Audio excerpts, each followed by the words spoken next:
सीता राजा जनक को हल पूजन के दौरान एक खेत में जमीन के नीचे गड़े हुए एक हंडी के पात्र में मिली थी। तो सीता माता की असली माता कौन है, ये सदा से एक रहस्य रहा है।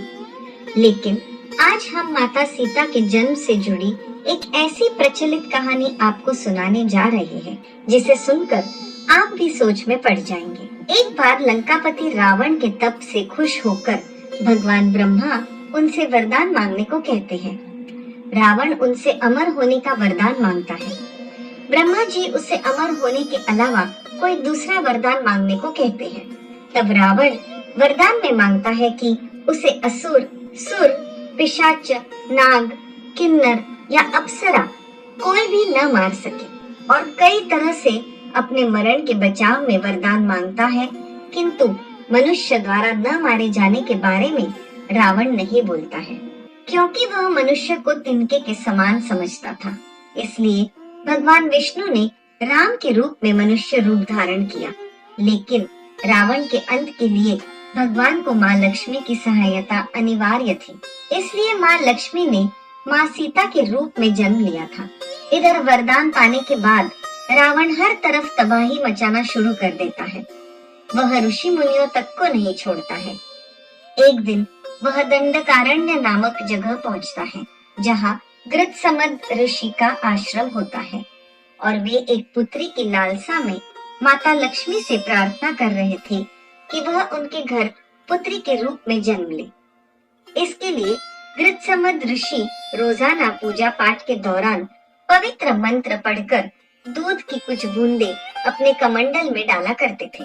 इधर रावण आश्रम पहुंचा और गृत्समद ऋषि की हत्या कर उसी कलश में उनका रक्त भरकर अपने साथ ले गया।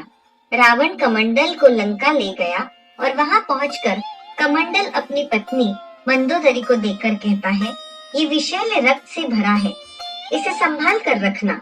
ये विषैला रक्त मेरे तंत्र मंत्र की साधना में काम आएगा। कुछ दिन बाद विहार के लिए रावण किसी पर्वत पर चला जाता है और कई वर्षों तक वापस नहीं लौटता है।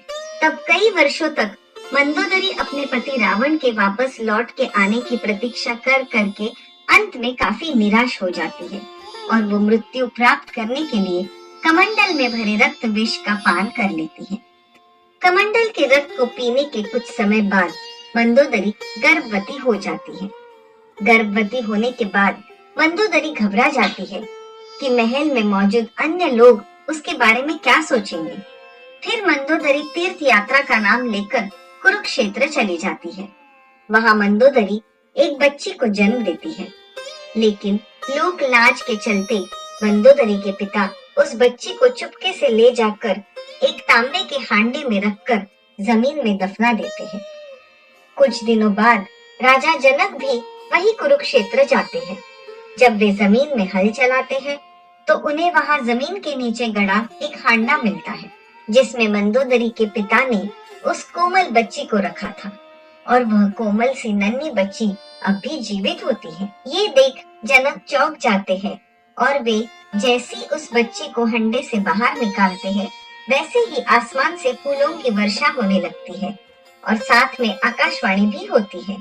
आकाशवाणी में उस बच्ची को साक्षात माँ लक्ष्मी का रूप बताया जाता है, और जनक राजा द्वारा उस कन्या के लालन पालन की बात कही जाती है। हल के सीध से टकराने की वजह से हांडा मिला था, इसलिए राजा जनक ने कन्या का नाम सीता रखा और उनका बड़े लाड दुलार से पालन पोषण किया।